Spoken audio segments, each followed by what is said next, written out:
Sejam bem-vindos a essas novas videoaulas correspondentes às oficinas de música da Escola Municipal de Paranaguá. Meu nome é Jorge Bonfante, eu sou professor de baixo elétrico e teoria musical. Nessas videoaulas vamos ver algumas atividades que vocês podem realizar no tempo de quarentena.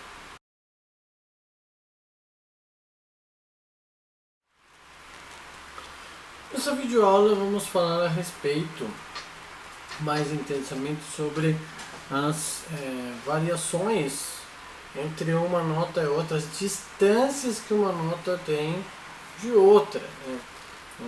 As notas têm uma combinação pré-estipulada para elas serem deduzidas. Se, por exemplo, o exemplo mais importante disso é a denominação do Lá 440. Né? O Lá 440 nada mais é do que uma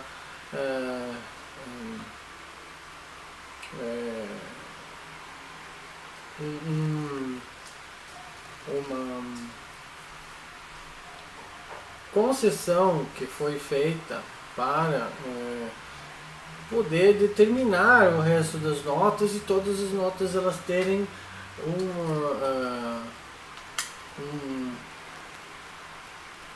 uma espécie de ordem, né, de organização dentro do magma sonoro, né?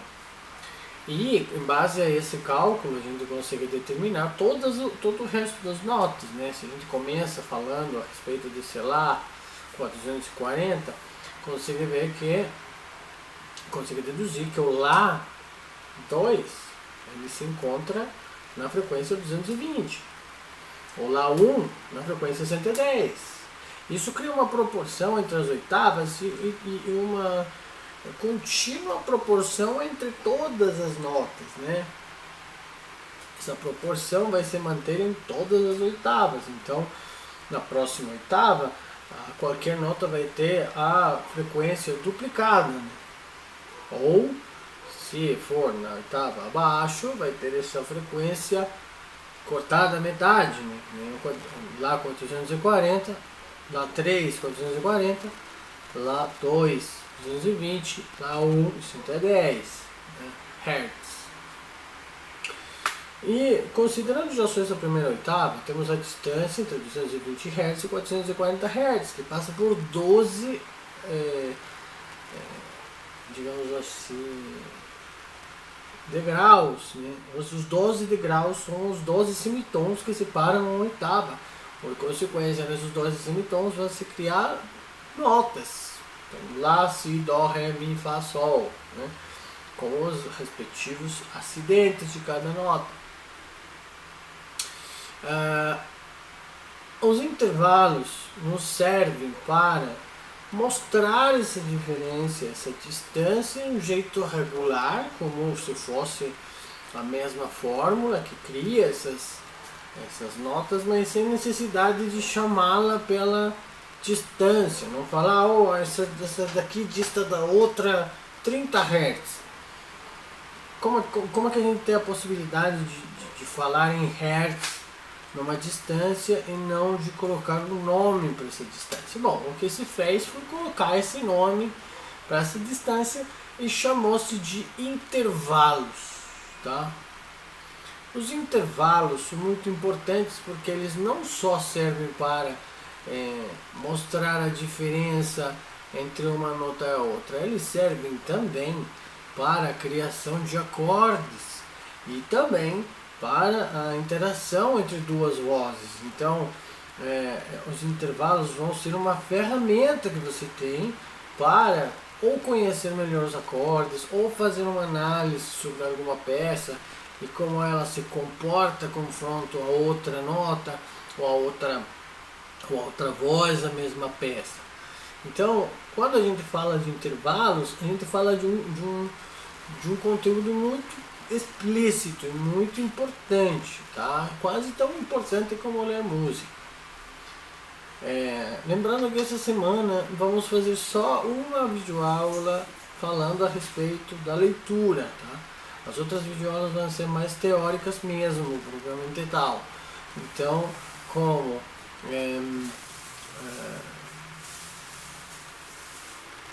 correspondente a treinamento de leitura, eu vou deixar por conta de vocês. Na monitoria da próxima terça-feira, não a terça-feira dessa semana, mas a próxima, a gente vai fazer com certeza algum treinamento a partir de exercícios de leitura à primeira vista, notas, mas mínima, colcheia e mínima. São as três figuras que a gente viu até agora. Mas vamos voltar no argumento dos intervalos, tá? A definição que o Borromeo médio dá para os intervalos são três, né?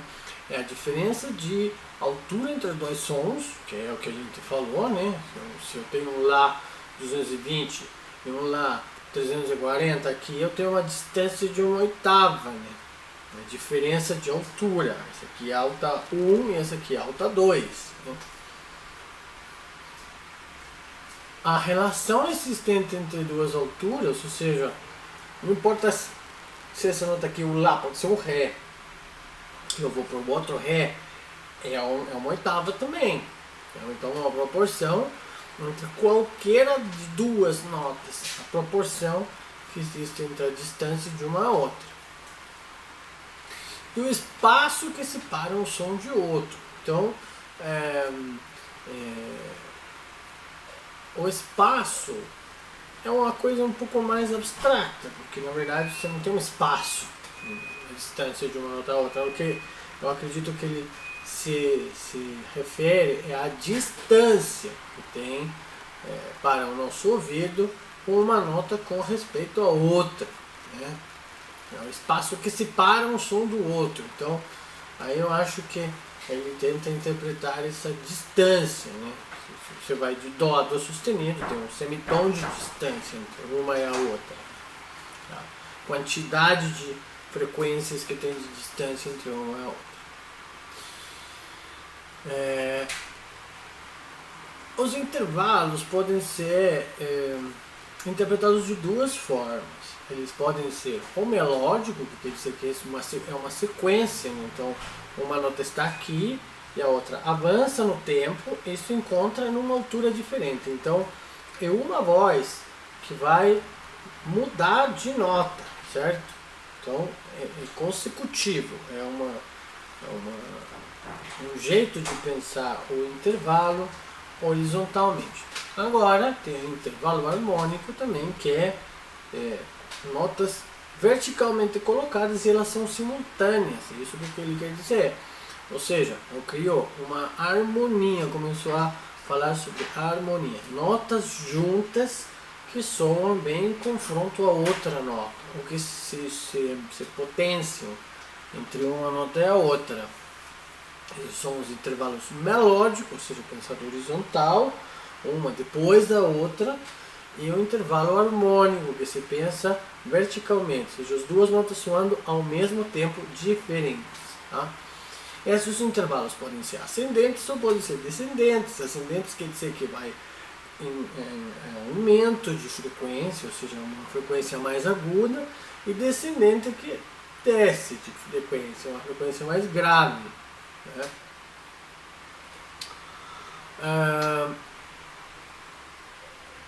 O conteúdo, o argumento e essa classificação que eu vou falar agora só se aplica para os intervalos melódicos, que lembrando são aqueles que estão um do lado do outro. Né? Pode ser intervalo conjunto, que na próxima nota, ou seja, por exemplo, eu estou num Dó aqui, eu vou colocar um Ré aqui, é exatamente a próxima nota. Né?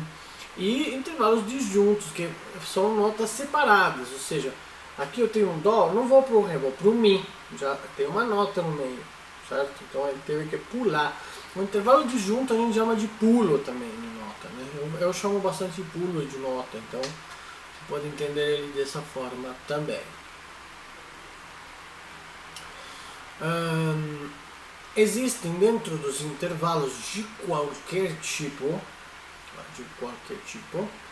os intervalos simples e os intervalos compostos. Os intervalos simples são aqueles que se desenvolvem dentro da mesma oitava. Então, por exemplo, voltando àquele exemplo do começo, Lá 3 no piano, 4,40, o Lá 2 no piano, 2,20, é todas as notas que tem entre 440 Hz e 220 Hz, ou seja, nessa oitava. Se eu passar daquele Lá 220, se for para o Sol, o 200 e Guaraná e Rolia, 204 me parece que se a gente passar para esse Sol 204, vamos supor, eu tenho um intervalo composto, porque eu preciso de outra oitava para continuar compondo esse intervalo, né? Então, intervalo simples, se reduz a uma oitava. Intervalo composto sobrepassa essa oitava. Pode ser uma nona, décima, 11ª, 12ª, 13ª, assim sucessivamente, né? Então, desta forma, a gente coloca alguns critérios já, né? Alguns critérios que a gente pode desenvolver. Quando a gente fala de escala, a gente fala de intervalos melódicos, certo? Porque a ideia é você fazer um palincesto com as notas que você tem, certo? Uma escala maior, por exemplo, é Dó, Ré, Mi, Fá, Sol, Lá, Si, Dó. São as notas que você tem para conseguir criar ou tocar uma melodia, certo? Essas são as notas que você tem à disposição se você está tocando em Dó maior, né? Os intervalos harmônicos já vamos falar mais diretamente de acordes, então a gente não vai ver intervalos harmônicos na melodia, só se eu for analisar alguma peça coral ou com mais de alguma voz, né? Por exemplo, um arranjo de cordas para cello, para violino, viola, cello e baixo. Aí sim, eu posso ver, mesmo que sejam 4 melodias diferentes, intervalos harmônicos, porque eu estou comparando duas melodias diferentes para criar uma pseudo-harmonia entre elas, né? Mas isso vai ser só nesse tipo de casos. Quando a gente fala de acorde de intervalo ascendente, é um intervalo que provavelmente vai me dar uma sensação direta. Quando a gente fala de intervalo descendente, essa sensação às vezes pode ficar um pouco mais sujeita à confusão. Por quê? Porque não existe a sensação de ir para a atenção, senão que está se voltando da atenção muitas vezes, né? Então isso vai ser, dependendo do intervalo, uma característica diferente, seja na ascendência do mesmo intervalo, seja na descendência do mesmo intervalo. Então, as coisas que a gente precisa entender sobre os intervalos, basicamente são que todo intervalo é uma distância, que existem intervalos consecutivos, intervalos simultâneos e que podem ser ascendentes ou descendentes.